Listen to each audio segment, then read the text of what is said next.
Vaishnavamscha Shri Rupam Sakrajatam Sahagana Raghunatam Vitam Tam Sajivam Sadvaitam Savadutam Parijana Saritam Krishna Chaitanya Devam Shri Radha Krishna Padan Sahagana Lalita Shri Vishakan Vitamshcha Madeka Bando Masangin Maguro Manaha Manistarakama Bhagya Marananda Namostute.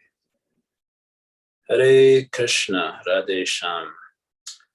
So we're going to do verse 31. It's the last verse, well, verse 31 and 32. It's the last verse of the passage, which began in verse 26. Basically, Narada Muni has been making one point in this passage. And the one point in this passage is the power of avesha. The word avesha means the absorption in a particular object. So that avesha, particularly in Krishna, the power of that is what he's been describing in this passage. So that avesha can be achieved in two broad ways. And that was what we started with in verse 26. He mentions 5 ways in which avesha could be obtained in verse 26. If you look at the verse, Vaira anubhandena means continuous enmity was one way. Nirbhairena means without enmity. So without any positive or negative emotions, it's a reference to Vaidhi Bhakti, basically. Bhayena, fear. Snehat, which means affection, and kama, which means the conjugal attraction. So these 5 ways are mentioned in verse 26 by which avesha can be obtained. Snehat kamena vayunja katanchan nikshate pratak. Somehow or other, katanchan, somehow or other, yungyat, somehow or other, think of Krishna. Although this word, the way that it's conjugated grammatically, can infer an injunction, what we had discussed is that is not necessarily an injunction, it's a suggestion. A suggestion is not the right word. It is a possibility that one can be absorbed in any one of these 5 ways mentioned in this particular verse, attain avesha in that way. So these 5 ways can be divided into 2 broad divisions. The first division is Vaidhi Bhakti, where one obtains avesha ever so gradually by following various injunctions of scriptures. And then the other 4 states are emotional states by which one obtains avesha. So Jiva Goswami has employed the term bhava marg.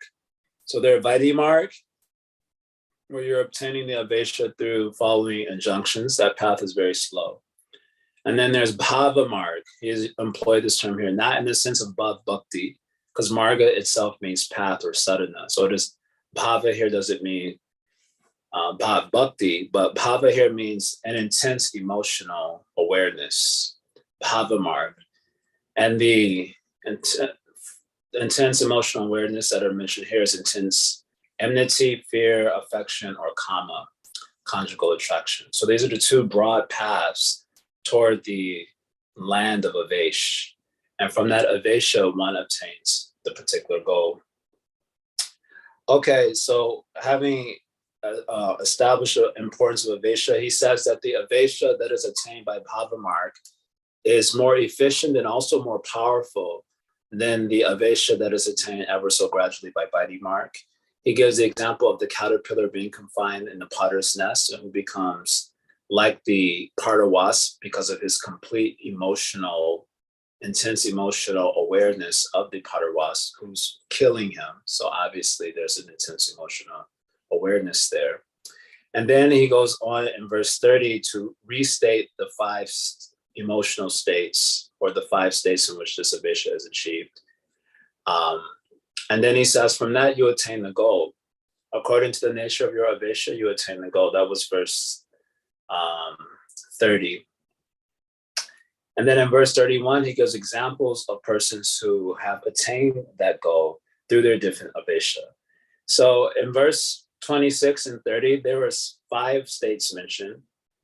And verse 31, there appears to be 6 states mentioned. So we discussed this verse briefly yesterday. I mentioned I would close it out today. So in verse 31, he says, the gopis by kama, that's 1.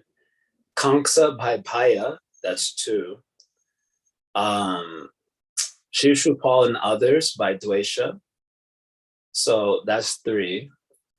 And then he says the Vrishnis by their sambandha, and the Vrishnis by their sneha. And then we, the regular devotees, by our bhakti, vaidhi bhaktis. So it appears to be 6 states mentioned in this particular verse.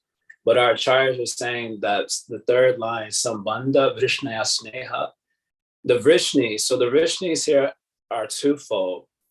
The Vrishnis are those like the Yadavas, such as the Pandavas and Hastinapur. And the Vrishnis can also refer to the residents of Braja. So they both have what is called a sambandha snehat. Sambandha means like a familial affection. Sneha means affection. So they had like a familiar affection because they were related to Krishna in a familial way. So in this way, they try to reconcile how there are actually only 5 states being discussed in this passage from verse 26 to 32. One thing to be pointed out, which is very interesting here, because it's saying here, the discussion is about bhava marg, the path that leads to avesha, and that avesha which leads to siddhi or perfection.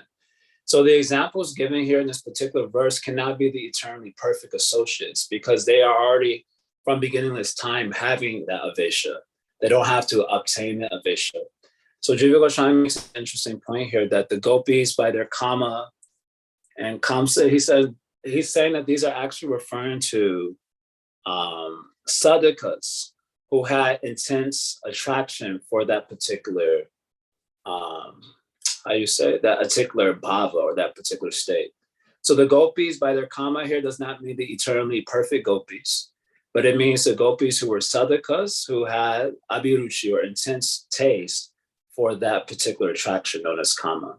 Similarly, when it says sambandha vrishnaya sneha, the Vrishnis here do not refer to the actual Pandavas or the actual Brijvasis who had a familiar affection. He says, but it refers to people who were in their, either living in Braja as sadhakas or living in Hastinapur somehow within the family lineage of the Pandavas, but they were sadhakas. This is to keep in line with the fact that the actual Vrishnis are eternally perfect souls. The actual gopis are eternally perfect souls. And so they don't have to apply some sadhana to attain that absorption and attain Krishna. They're from beginningless time already having obtained Krishna. So in any case, the point is very straightforward and clear that absorption is the goal of a sadhana, and that absorption can be attained in 2 broad ways: by following vidhis or by an intense feeling awareness. Of the 2, the intense feeling awareness is more profound and more powerful. Of the intense feeling awareness states that are taken into consideration in this passage, there are 4: by kama, by bhaya, by enmity, continuous enmity, and also by familiar affection. These are the 4 states mentioned here. And then today's verse, which kind of closes out the passage, is he wants to make a point, because Yudhishthira Maharaj had asked a question about Shishupal, but he contrasts Shishupal with Vena. Vena also had enmity towards Bhagavan, but his enmity led him to hell, whereas Shishupal's enmity led him to liberation. So why the distinction? So Narada Muni is answering that question in the last verse of this passage, which is verse 32, which is what we're looking at right now. He says, Katamo api na bhena syat panchanam purusham prati. So he says this Vena was the was the father, in fact, of Prithu Maharaj, who would later on be revealed to be an avatar of the Supreme Lord. So Vena, did I say it right? Yeah. So Vena, he did not obtain absorption in God in one of these 5 states. Panchanam purusham prati. So he didn't, the Purusham here means God or Bhagavan. So Navenasya Katama Api. So although he had the enmity for Bhagavan, that enmity was not due to one of the five awareness states mentioned in the previous verses, Panchadnam. So Panchadnam here means five. So clearly five states were mentioned in the previous passage verses in verse 26 and 30. There are five states mentioned, four pertaining to the intense emotional awareness and one pertaining to Vaidhi Bhakti. So five mentioned there. So Vena didn't have any one of those five. He had enmity, but that enmity was not continuous. That's the point he wants to make there. That enmity was not continuous. So as a result of his enmity not being continuous, when he made criticism of the Lord, that criticism transformed into him going to hell. It was just an offense to Bhagavan. And as a result of his offense, he went to hell. Sri Shupal also made offense to Bhagavan, but his offenses was accompanied by avesh. So that avesha and Bhagavan purified the offense. And from that offense, from that purification, he went on to liberation. So that is the difference between the two. Katama apina venasya pancha nam purusham prati. So Vena didn't have that. So therefore, tasmat ke na pupayena mana Krishna niveshaya. Therefore, kenapi upayena. Kenapi upayena means somehow or other, basically, by any means, by any of the five means, mana Krishna niveshaya, you should fix the mind on Krishna. Niveshaya means absorb the mind in Krishna. And niveshaya here again is means possible, because you can't how you prescribe someone to be mentally absorbed. I cannot prescribe to you. I want you to be mentally absorbed in Krishna. So when it says niveshaya, which is again grammatically appears to be like an injunction, it seems that you should somehow or other absorb the mind in Krishna. The idea here is that it is possible to absorb the mind in Krishna. And any one of these five states, somehow or other, you should try to obtain that absorption. That is the real purpose of any sadhana. Tasma kinapupayena mana Krishna niveshaya.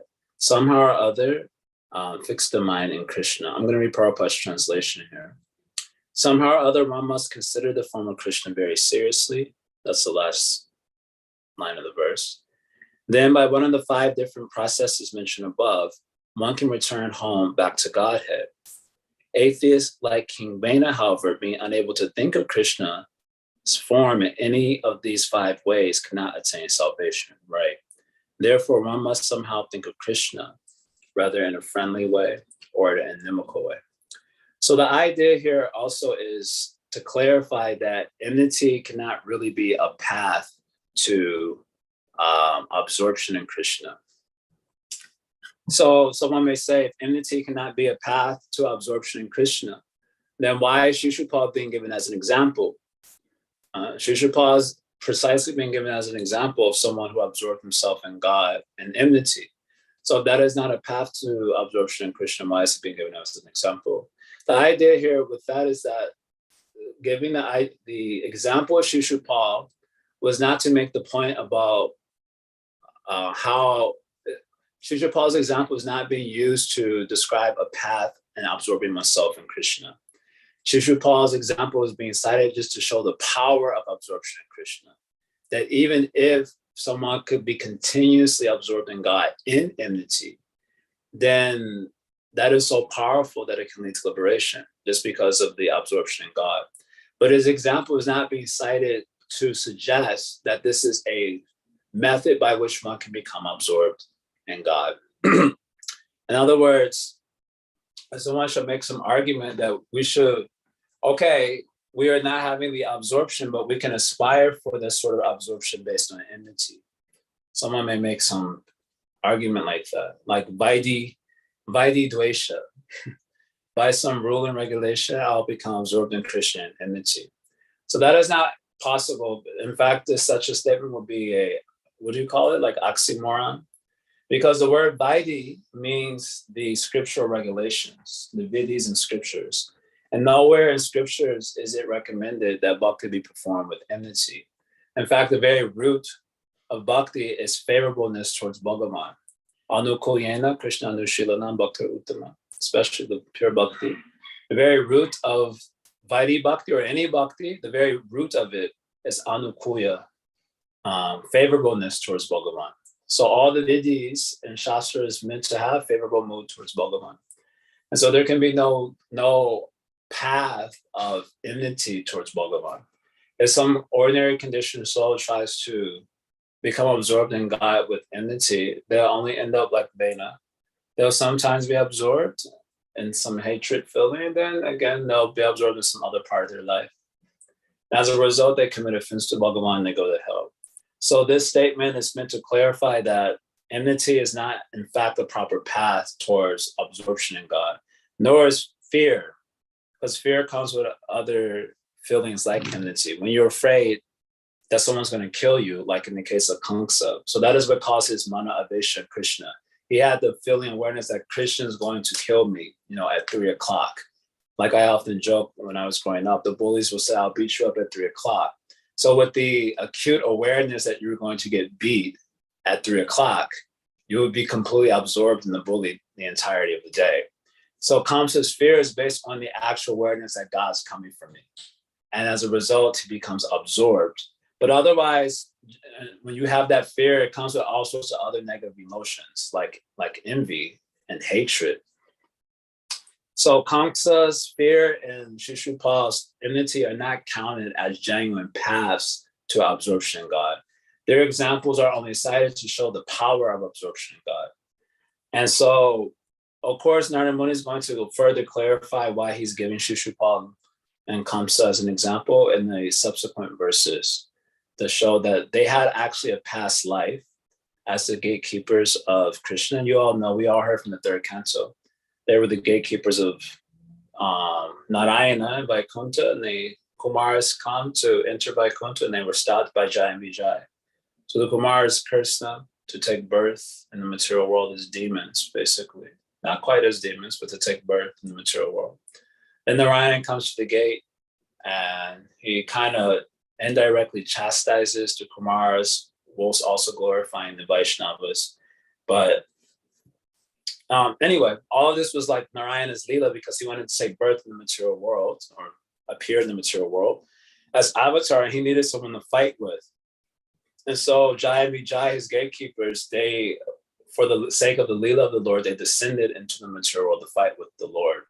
And as a result, their continuous enmity and fear is extremely uncommon, actually not possible. So he will tell that story in the rest of this chapter just to clarify that point and to make clear that enmity is not, in fact, a proper path of absorption. But those examples were cited just to show the power of the absorption. So in any case, this passage is very important to Gaudiya Vaishnavas, verses 26 through 31, this particular passage. Jiva Goswami has a whole analysis of these verses in the Bhakti Sandarbha, and the last part of the Bhakti Sandarbha dealing with the subject matter, Raganuga Bhakti. So these verses are taken as the evidence that the Abhideya for Gaudiya Vaishnavas is Rag Marg, not Vaidhi Marg. And he's using this particular passage to demonstrate that this is the case. That when Gaudiyas talk about the Abhideya, we say Sambandha Abhideya Prayojan, right? We say like that.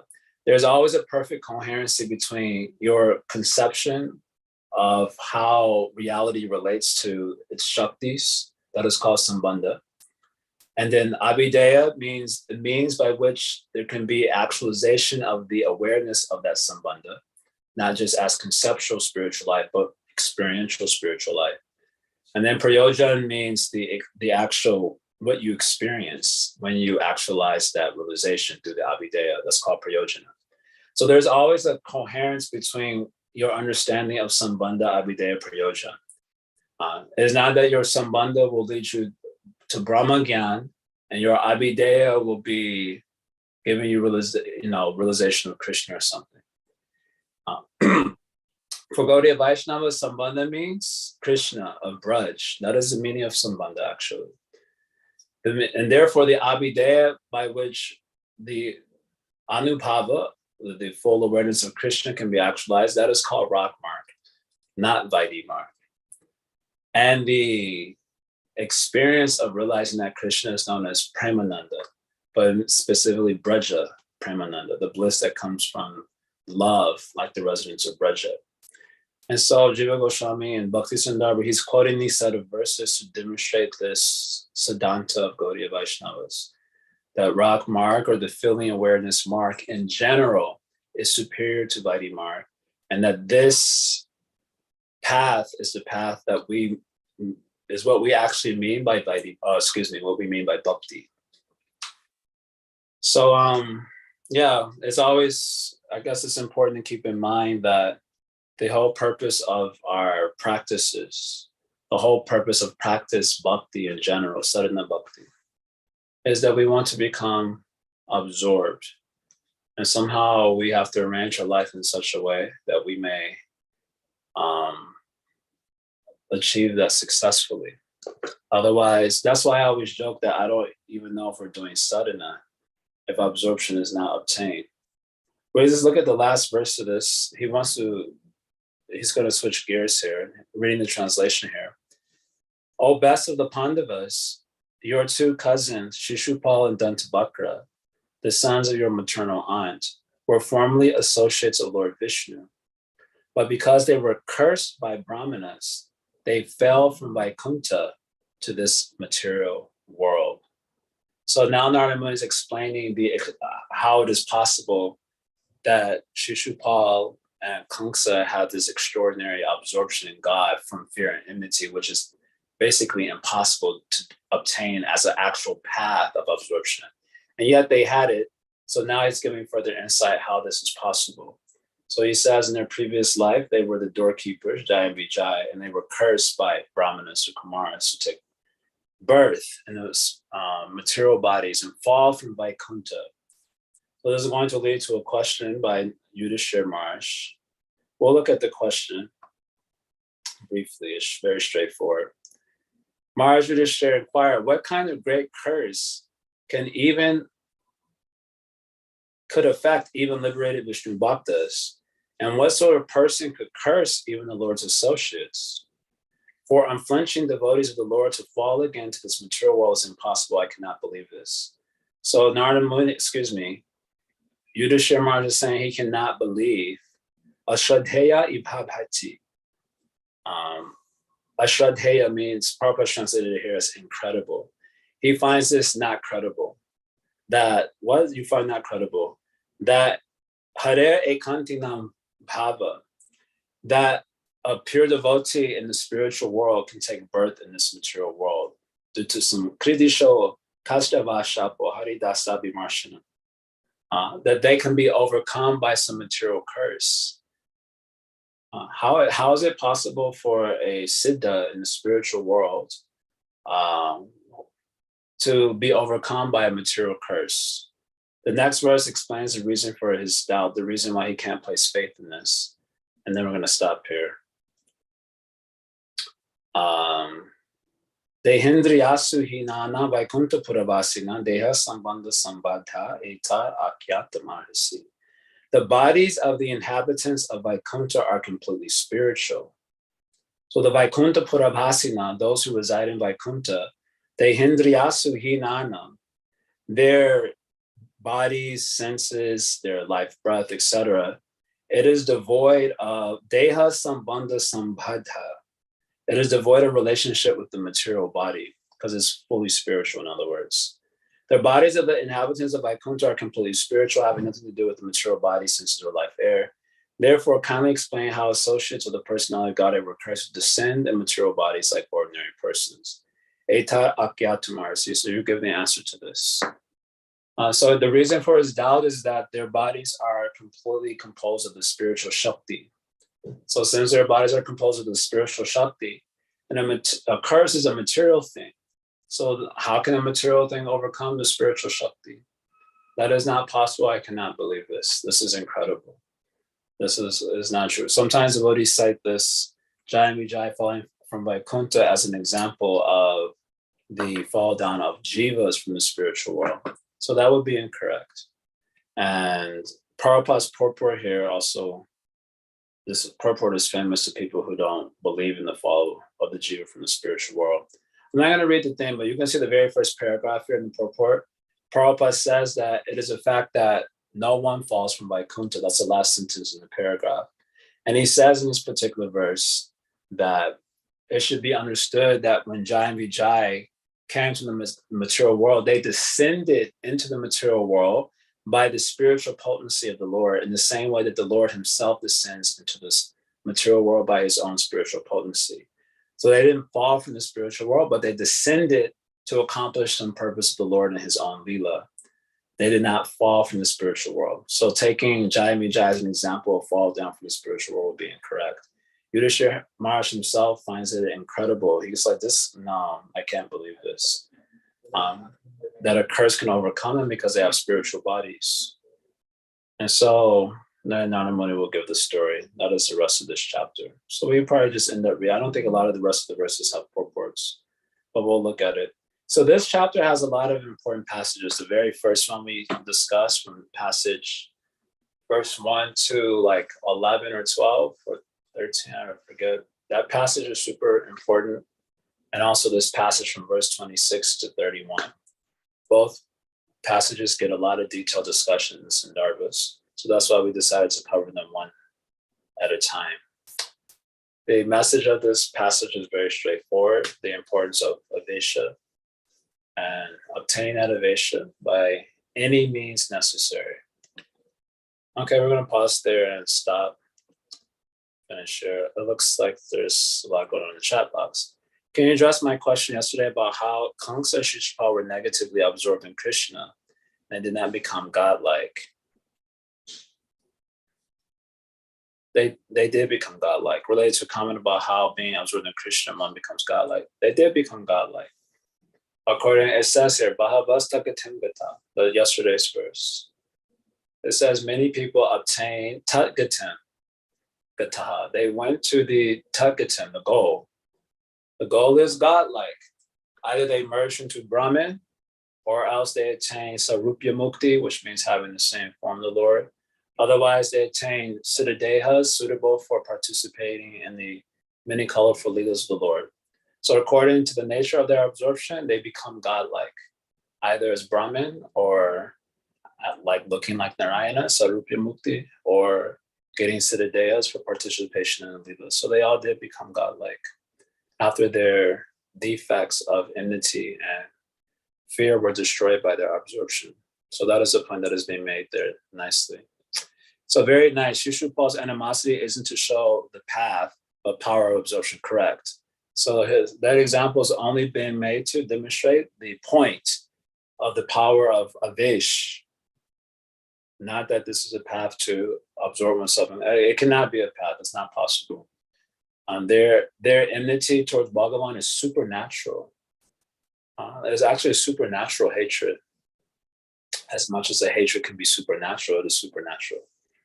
No one can hate God so intensely like that. Can we also consider 2 points? Number one, he was a devotee in the past, so an exception, correct. Number two, the destination or liberation he attained is Sayuja, not Vaishnava Mukti. So you'll hear that, in fact, Shishupal and Dantavakra, they attained Sarupya Mukti because they were Jaya and Vijay, right? So their forms look like the Lord. That's called Sarupya Mukti.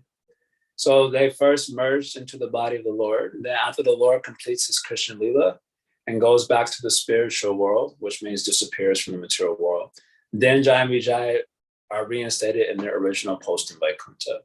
So they merge into the body of Krishna temporarily until Krishna finishes his Leela. And then when Krishna disappears, then they go back. So that is one explanation. There are actually a couple there, but that is one. Is there an extent of Avesha talked about for karma yogis? An extent of course, our Avesha has not, and not sure if it ever will be in this life, like Gopis or Braj or Shishupal. I don't know about any Avesha of the karma yogis, but if there's some Avesha to be obtained there, it is usually the Avesha and the self, that absorbed in the nature of the self. So such persons are called as Atmarama, right? When they are one who derives the bliss, arama, from their own selves. They're called as Atmarama people. So they also have avesh, some sort of avesh, absorption, the bliss of the self. But here we're talking about avesha and Krishna. So that is possible for the karma. Like if you study the 5th chapter of Bhagavad Gita, where Krishna is talking about the enlightened karma yogis. And so all those verses there, you'll see most of them are about how he is deriving the happiness or bliss from his own self. So that creates a sort of avesha there. So don't think like this also, your second question. Avesha is not, and not sure if it ever will be in this life of gopis or Braja or Shishupal. So this thing you should not think. They have this thing in the, the self-help world now. They call them, what do they call them as? Limiting beliefs. The limiting beliefs. So devotees like this, we have the limiting beliefs in terms of what is possible in the realm of Krishna consciousness. This also has something to do with the misconception that we are the doers of bhakti. So if we are the doers of bhakti, then actually there's no hope. Then your point will be correct. How will I get the avesha? Then how that's not possible for me. That is a correct conclusion. But getting avesha it has something to do with grace. And so if there's anything that we have to do, it is helping ourselves or allowing ourselves to become more receptive to grace, which is where our problem lies. Otherwise, you can actually perform bhakti, but you can allow your heart to be open to the descent of bhakti into your being more and more and more. So one of the ways in which grace can come into our lives, especially in the form of avesha and Krishna Braj, is that we have to allow ourselves to associate with Krishna Braj. How do you do that? By hearing Krishna's leelas, by hearing Lord Chaitanya's leelas also, which amplify Krishna leela, especially his Gambhira leela. His Gambhira leela, that means the Ancha leela, which is why Kaviraj Goswami wrote the CC. That Ancha leela really amplifies Krishna leela quite powerfully. So we allow ourselves to hear Gaur leela, hear Krishna leela, especially from devotees who are really into it, who are really themselves got some avesh in those leelas. Then allowing our hearts to be receptive to that vibration more and more and more is how we can hope to obtain avesh. Also, this is why you'll see Rupa Goswami mentioning angas of bhakti like living in Braj. So wherever you go, you're reminded of Krishna. All these things together are to help create an opportunity for avesh. So if there's anything that we have to do, so to speak, we just have to put ourselves in the line of fire, so to speak, in the line of mercy. And then allow our hearts to be open to the possibility of its descent into our lives. Otherwise, if it all depends on us, then you are right, we're finished. Especially living in America with all these demons and all demonic propagandas constantly surrounding us and filling our heads with all sorts of nonsense. It would be very difficult to get that. Past life, why covered about these two devotee demons. Okay, I always wonder that we only hear they merge into the body of Krishna. Did they get reinstated as Devi? So I answered that one already. Invite Kunda's was yes. Mukunda says, did the demons of Vrindavan have the same level of absorption of Kamsa and Shishupal? Because they also achieved liberation. I don't know if they did, but they were killed by Krishna. So that's the other fast route. If you can be a special enough demon to be killed by Krishna, then you can also attain the mukti.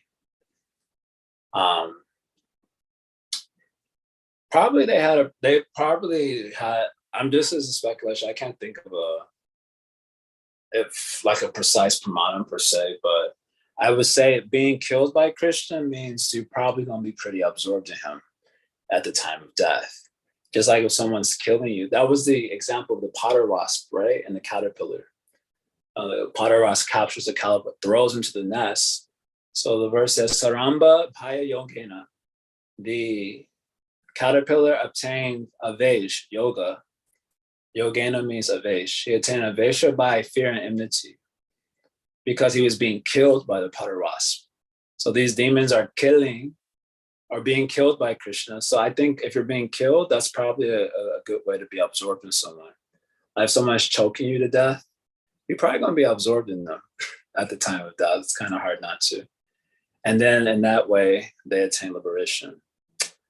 Okay, Harisham says, in your explanation to text 31, you were explaining that the different categories of devotees mentioned doesn't refer to the Nitya Siddhas, but then Sadhana Siddhas who became gopis, right? But I missed the explanation of why then does Narada Muni say, you Pandavas by your affection? Yeah, so Jiva Goswami says, when it says you Pandavas by the affection, it refers to sadhakas who are also in the family of the Pandavas and not to the Pandavas properly.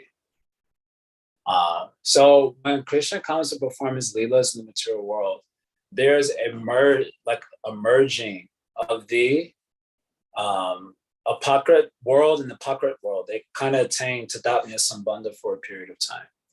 And so all the normal like karmis, those who are normally just turned away from God, and then the sadhakas, and then the siddhas, they're all existing in the same space for a period of time during Krishna's Leela. So there's some persons who could obtain some familial connection with the Pandavas during the Prakat Leela. So they are sadhakas somehow related to the Pandavas, but they are sadhakas. But they're having some sense of familial affection. And that's how they attain perfection. So that is how Jiva Goswami is giving. In short, I can give you precise locations there in Bhakti Sundarbha. It's like in Anuched, I don't know, 320. Not needed, Prabhu, not needed. It's fine. That explanation makes perfect sense. Thank you. Yeah, it's in 322. If you can see the exact language that is used there.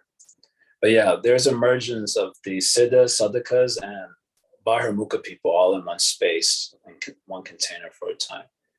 So Athena says, but I'm still missing how a material curse could even have an effect on the liberated soul. So that we already answered. It should be ineffective, right? Even if they descended, then that means it wasn't a curse, correct? It was a curse only in the sense that it was part of the Leela. So that's what we heard in the first part, the first passage of this chapter, how material things can't keep pace with the Leela. So the Lord will infuse his own power into the devas, into the suras, into the atmosphere in order so that the Leela can unfold. So this is the explanation given. I see, I guess I thought God was in qualities before liberation. No. Sham Gopi says, amazing question by Yudhishthira Maharaj. I have always wondered stories about Tosi coming to this world along with Shankachuta. The story is in short that Tosi was a Gopi, developed some animosity to Radharani, and Shankachuta was Krishna's Gopi friend, developed some attraction to Radharani. So they were cursed by Radharani to go to the material world. How do you understand these things? As you just mentioned, spiritual bodies Vaikuntha can't ordinarily be affected by material curses. But here curses by Radharani. Yeah, the answer is saying. So when some leelas have to be performed, so it unfolds in very dynamic sort of ways. Yeah. Okay, anyone else wants to say anything? Siddhari, Prabhu. I guess. Prabhu, in today's discussion, we're mentioning that whether one gets avesha or absorption in Krishna either by rules and regulations or by these feelings, there's 4 different types which were mentioned, or 5, and then one is able to reach the goal of absorption. Now, I have 2 follow-up questions. One is, if the goal is just the absorption, does that mean the means which it takes one to achieve it would lead to a different type of absorption? Namely that the absorption which comes from Vaidhi Bhakti versus absorption which comes from this Raganuga Sadhana Bhakti would be different. Yes, correct. So that was not discussed today, or not like played out here in this discussion today. That how we was just mentioned some other. We discussed it yesterday.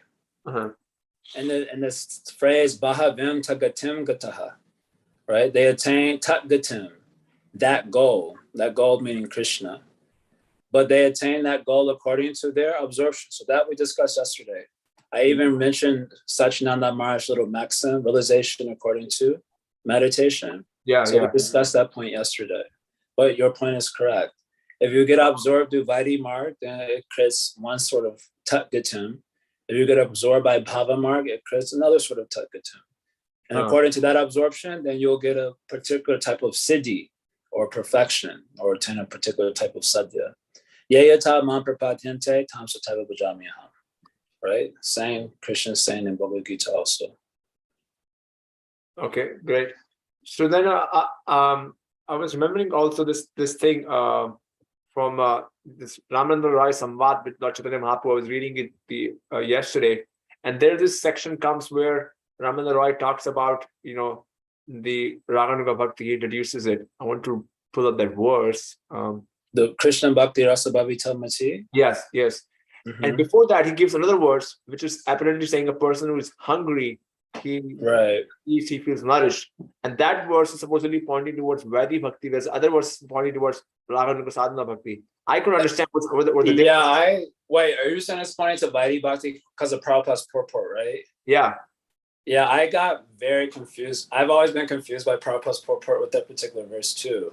Because like in sequence, it's like, no, he's already discussed Vaidhi Bhakti.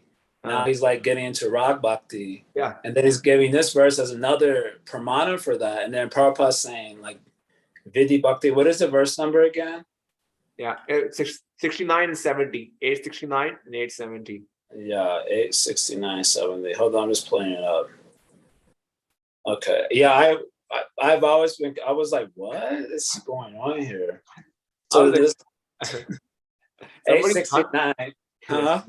I was mentioning somebody's hungry and he's interested. How do you read it? I think that will make it clear once you read it. So 869 says, Ramananda Roy continued. This is a verse from Padyavali, I believe. Yeah. As long as there's hunger and thirst within the stomach, varieties of food and drink make one feel very happy. Similarly, when the Lord is worshipped with pure love, the various activities performed in the course of that worship awaken transcendental bliss in the heart of the devotee. And then the next verse says, and then Krishna Bhakti Rasa Bhavita Mati. And I'll read the translation. Pure devotional service and Krishna consciousness, Krishna Bhakti Rasa, cannot be had even by pious activities and hundreds and thousands of lives. It can be attained only by paying one price, that is intense greed, to obtain it. If it is available somewhere, one must purchase it without delay. So Prabhupada's purport, these two verses on Padyavali, verse 69 refers to devotional service and faith, and verse 70 refers to devotional service rendered out of intense greed. That's the sentence you're talking about, right? Yes. Yeah, I was confused because I'm glad you told it. I'm discussing this topic, so I was going to ask you anyway in personal message what's happening here. We gotta get a few other opinions here. The first is devotional service rendered in accordance with the regular principles, and the second refers to spontaneous loving service of the Lord without extraneous endeavor. Henceforth, the basic principle underlying the talks between Sri Chaitanya Mahaprabhu and Ramananda Roy will be spontaneous loving service to the Lord. Yeah, I don't know. That's my answer. Like, because when you're hungry, if there is hunger in the stomach, you're not going to care about no rules and regulations. Yeah. It seems like the example of hunger is to indicate the intensity of greed, right? I'm hungry. Yeah. And when hungry by any means necessary, I'll try to eat. Yeah. So it seems to me to be an example of the lobha that is indicative of the qualification for Rag Marg. But I don't know. We're going to have to ask about that. I don't understand purpose, but I never have. I also had the same doubt many years ago. I've never come to it again, but I had the same doubt years ago about this.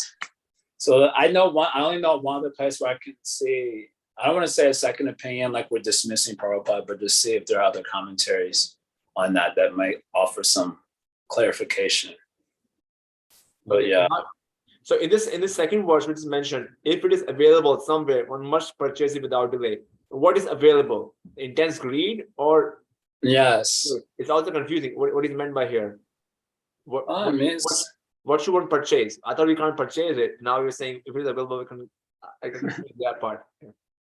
Maybe we need some commentary on that also. But, yeah, Krishna ta bhakta karunya matrala baika hetuka. I quoted this verse yesterday also. That the exclusive cause of the attainment of lobha for Rag Marg is Krishna's mercy or the mercy of his bhaktas. right? So Krishna's mercy can mean his form, like the deity form. It can mean his lila, his nama, his guna. So most of that you have to hear from bhaktas. So if you hear about that, then you may come to get it.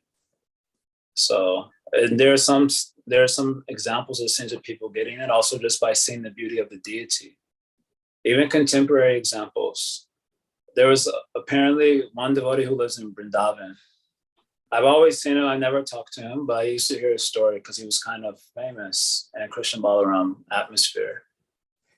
He had contacted Angel Prabhu's like Vrindavan Mellows tape that time they had, Vrindavan Mellows or something like that. So he lived in some other country. He heard that tape and became so attracted and then wanted to find out who was singing from where they were talking. So then he came to Vrindavan. And when he came to Vrindavan, he saw Radha Shyam. And when he saw the deities, he decided that he will not leave Vrindavan. He stayed in Vrindavan since that time. So it is possible, even by seeing a deity, that someone may get something very profound, or else by hearing about Krishna's Naruguna Lila from some, powerful devotee.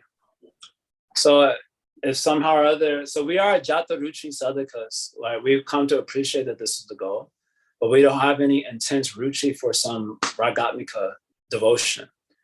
But since we have some appreciation for it, then for us, it does make sense. Somehow or other, we should try to purchase it. What does that mean? Live in Braj. That may be one meaning. I mean, seriously, though, I know I'm giving that answer a lot for everything, but it's a serious answer. Tishdam Braj. Go. Live in Braj is one practical way. Or if you happen to know some devotees, like Hari Prashada Prabhu, for example, he's translating Hari Suri's Krishna Leela's commentary, so sweet, so nice. And it's Krishna Leela filled with many, you can say, quote unquote, practical realizations. So you allow yourself to hear that maybe more than you hear other things. And that way you are trying to purchase that greed. Like this, you be a little smart and put yourself in the way of mercy. Where is the place where mercy is most likely to, bump into me and give some impact? So Vrindavan Dham is definitely one of those places. And if you're lucky, devotees are floating around, you might bump into one of them also. So in that sense, purchase it. Otherwise, it cannot be purchased in a literal sense. Thank you, Prabhu. That was very satisfying and nourishing answer. Okay, we'll have to look up the other one, Prabhupada telling rules and regulations. It gets a little confusing. Yeah. Is fear a material quality? Yes. I was thinking if someone absorbed in fear, which is a material characteristic, one is susceptible to be cursed. Okay, that's true. I wonder, why are you placing this statement or question here now? Absorbed in fear, which is material. Yes, Prabhu, because we are discussing about having a spiritual body and being affected by a material curse. So yeah. If Shishupal was Jain, like Shishupal and Dantwakra were Jain, Vijay, they had spiritual bodies there, but I don't know when they descended, did they have spiritual bodies or they had material bodies? No, they have spiritual bodies only. That is what Yudhishthira Maharaj's question is about. No, I mean, when they were cursed, they had the spiritual bodies in the way. So that curse, even if you want to say is material curse, then the first passage of the 7th canto is important in this regard. Even if you want to say it is material curse, that material curse must have some infusion of the Vishuddha Sattva, right? In order for it to have any impact. And that Vishuddha Sattva allow for the unfolding of the Leela. So ultimately, we have to understand that when they're getting cursed, that is because Krishna wanted to perform some Leela. He wanted to come to the material world. He wanted some demons to fight with, but who could fight with Krishna? So some arrangement was made. So even if it is material curse, then that curse was infused with Sarupya Shakti in order to affect them and then allow. So that is why that first passage of the 7th canto is a really important passage, and that's why we went through it slowly. You all have written nicely, nice long essay, dissertation, and sent it to me. So that is why that passage is so important. I asked everyone to do that little exercise so that they could really ruminate on that a little bit more. So it is Krishna playing with his internal energy. Okay, so we'll pause here for the day, and I'm gonna skedaddle. I have a lot to go on. And Siddhari, I'll call you a little bit later. Okay. I have one meeting now at 9:30 and something until 11, then I'll call you. I'll probably call you after lunchtime because I have to podcast also noon. So it's a little bit busy. Okay. Thank you all very much. On Tat Sat. Thanks a lot. Hare Krishna, Hare Ram, Jaya Krishna Balaram, Shri Radha Govind.